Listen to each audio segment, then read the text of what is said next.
السلام علیکم دوستوں، میں ہوں علی جاوید نقوی۔ ایسا لگ رہا ہے پاکستان اور بھارت کے درمیان ایٹمی جنگ کسی وقت بھی ہو سکتی ہے۔ یہ اس خطے کی آخری اور تباہ کن جنگ ہوگی جو سب کچھ برباد کر دے گی۔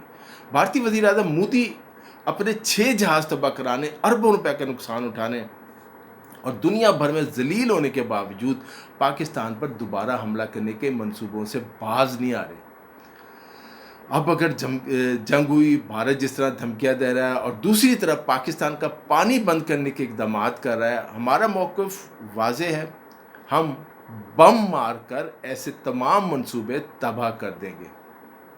دوستو، یہ بھی یاد رکھیں، امریکہ پاکستان کا دوست نہیں ہے، بلکہ وہ بھارت کو بچانے کے لیے سب کچھ کر رہا ہے۔ صدر ٹرمپ جو بھی بیانات دے رہے ہیں، امریکہ جانتا ہے کہ بھارت تباہ ہو گیا تو اس خطے میں چین کا مقابلہ کرنے والا کوئی نہیں ہوگا۔ بھارت کا دوست روس بھی بھارت کو مشورہ دے رہا ہے کہ وہ پاکستان سے جنگ نہ کرے۔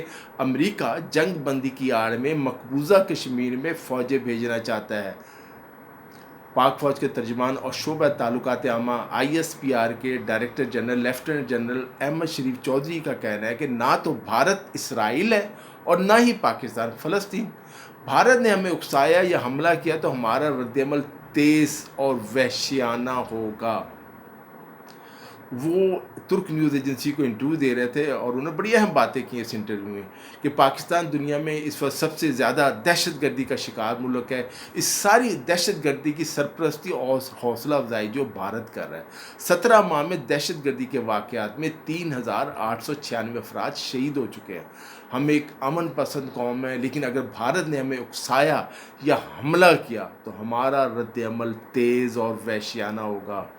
حقیقت یہ ہے کہ بھارت امریکہ نہیں ہے اور پاکستان افغانستان نہیں ہے۔ بھارت اسرائیل نہیں ہے اور پاکستان فلسطین نہیں ہے۔ پاکستان بھارتی تسلط کے سامنے نہیں جھکے گا۔ بھارت جتنی جلدی یہ سمجھ جائے گا یہ علاقائی اور عالمی امن کے لیے اچھا ہوگا۔ بھارت پہلگام واقعے میں کوئی بھی ثبوت دینے میں ناکام رہے دنیا کو، بھارتی حکومت ان واقعات کو دہشت گردی کے بہانے کے طور پر استعمال کر رہی ہے۔ پاک فوج کے ترجمان کا کہنا تھا حالیہ کشید میں بھارت کے 6 جنگی طیارے مار گئے، جن میں 3 رافیل تھے۔ دنیا جانتی ہے پاکستان نے بھارتی طیارے گرائے، لیکن نئی دہلی اسے ماننے کو تیار نہیں۔ اب نئی دہلی مانے یا نہ مانے، دنیا میں جس طرح بھارت اور مودی ذلیل ہو رہا ہے، اس کا بنتا ہے اب بھارتی عوام کا کہ اس سے استعفیٰ مانگے، اسے کک آؤٹ کر دے۔ دوستو، اس ویڈیو میں اتنا ہی۔ علی جاوید نقوی کو اجازت دیجیے، اپنا خیال رکھیے گا۔ خدا حافظ۔